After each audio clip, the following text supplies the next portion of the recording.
Assalamualaikum warahmatullahi wabarakatuh. Bagaimana kabarnya hari ini anak-anak? Semoga sehat selalu, jaga ibadahnya dan tetap belajar di rumah saja.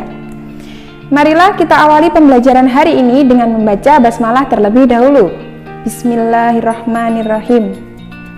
Baiklah anak-anak, hari ini kita akan belajar dengan tema yang ada di sebelah ini secara bersama-sama.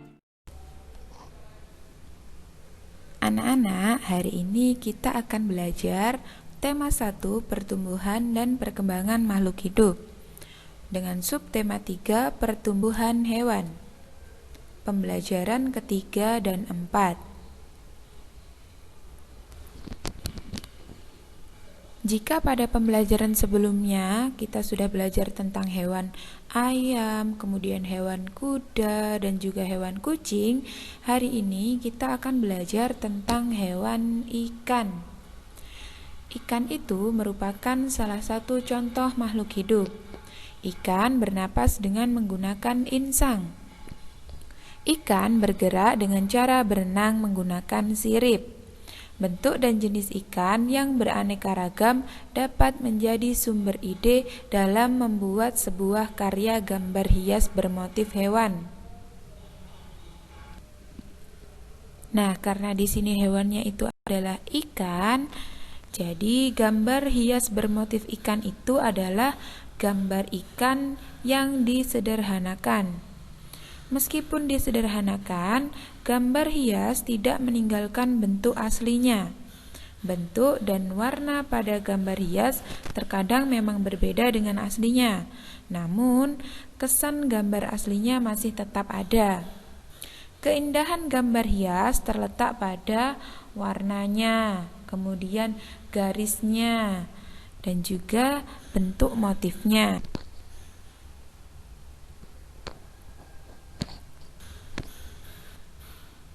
Anak-anak, sekarang cobalah hias gambar ikan di bawah ini dengan menggunakan berbagai garis. Kamu boleh menghias gambar ikan sesuai dengan imajinasimu. Boleh menggunakan garis lurus, kemudian garis zigzag, terserah kalian sesuai dengan kreativitas kalian.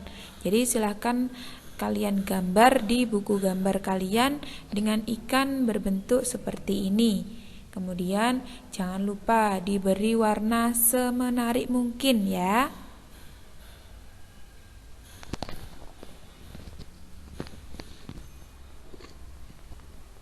Anak-anak, tahukah kalian ikan apakah ini? Iya, betul sekali. Ini adalah gambar ikan mas koki ya. Nah, anak-anak, ikan itu berkembang biak dengan cara bertelur. Ikan dapat bertelur sampai ribuan dalam sekali waktu. Telurnya kemudian menetas menjadi larva. Larva tumbuh menjadi ikan kecil, kemudian ikan kecilnya menjadi ikan dewasa. Ikan mengalami pertumbuhan. Jangan lupa, ikan itu bernapas menggunakan insang dan ikan bergerak dengan cara berenang menggunakan siripnya. Apakah semua ikan memiliki ciri-ciri yang sama? Carilah minimal 5 informasi tentang jenis-jenis ikan dengan cara bertanya kepada teman atau kepada orang tua kalian. Kalian juga dapat mencari informasi dari buku. Kalian dapat mengerjakan tugas ini dengan cara berkelompok atau mandiri. Jadi anak-anak, nanti silakan kalian membuat kolom seperti ini di buku tulis kalian. Ada nomor, nama atau jenis ikan, dan juga ciri-cirinya. Bu Guru berikan contoh terlebih dahulu pada nomor 1. Nama atau jenis ikan adalah ikan kakap merah. Kemudian, ciri-cirinya silakan kalian tulis, tinggal di perairan asin, kemudian hidup secara bergerombol, memiliki sisik berwarna merah, dan juga termasuk ke dalam karnivora.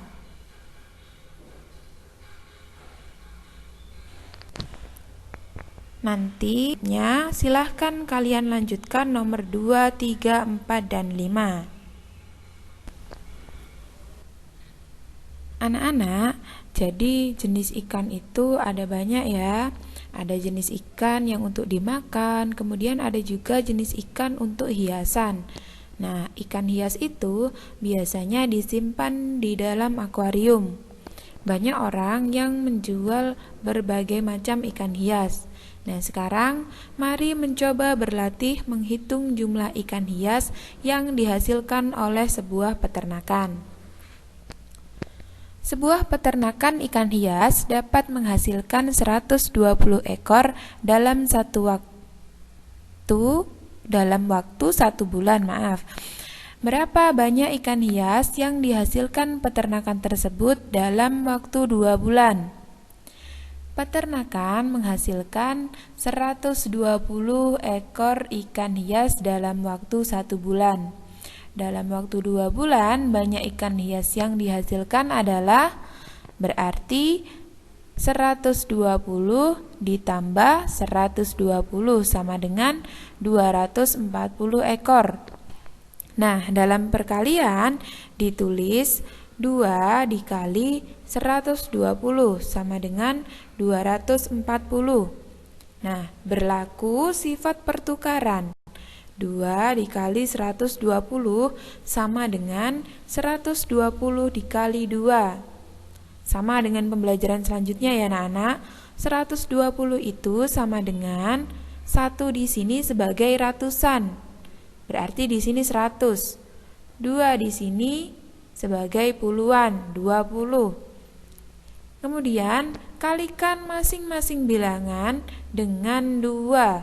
Lalu jumlahkan. Berarti 2 dikali 100 sama dengan berapa? 200. 2 dikali 20 sama dengan 40. Kemudian dijumlahkan dengan cara bersusun. 200 ditambah 40 yaitu 240. Selanjutnya dapat juga menggunakan perkalian susun. Bagaimana caranya? 0 dikalikan dengan 2 terlebih dahulu sama dengan 0. Ditulis di sini. Kemudian 2 dikalikan dengan 2 sama dengan 4. Ditulis di sini.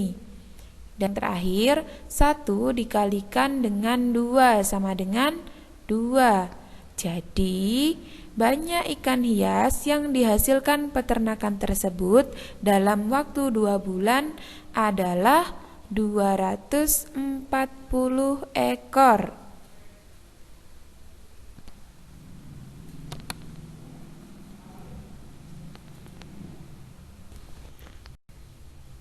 Bagaimana anak-anak? Apakah kalian sudah paham dengan apa yang telah Bu Guru sampaikan? Jika sudah, silakan kalian kerjakan soal berikut ini seperti contohnya. Jangan lupa kalian tulis soal beserta dengan caranya ya.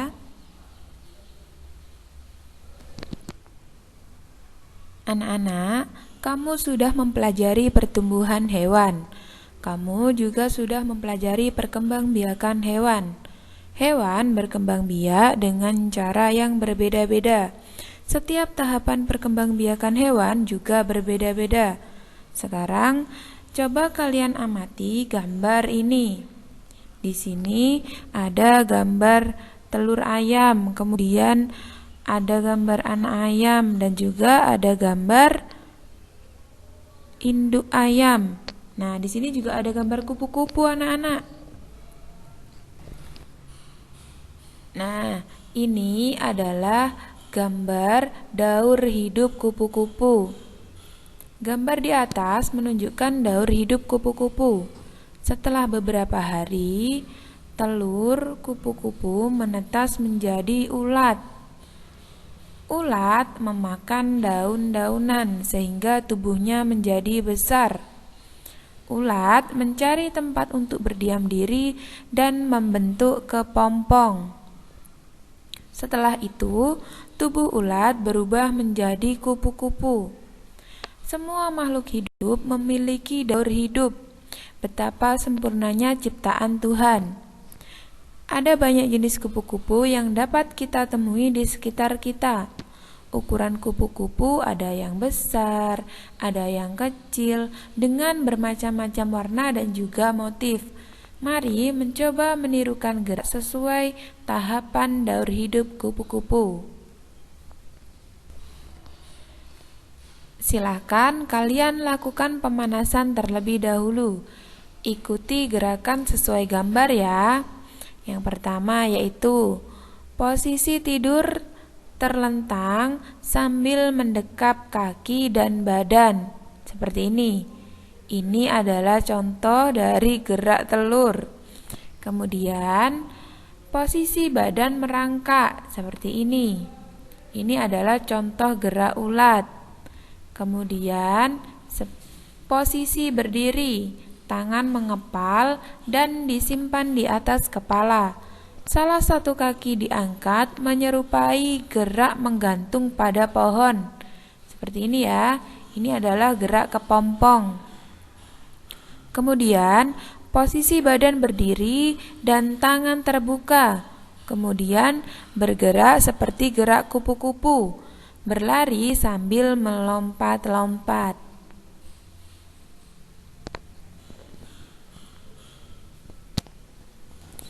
Nah, anak-anak, sekarang jawablah pertanyaan berikut ini sesuai dengan pengalamanmu saat menirukan gerak daur hidup kupu-kupu.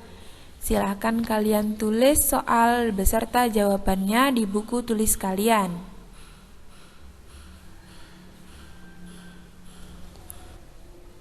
Sekian pembelajaran hari ini, semoga dapat bermanfaat untuk kalian semuanya. Sampai bertemu pada pembelajaran selanjutnya. Bu Guru akhiri dulu. Wassalamualaikum warahmatullahi wabarakatuh.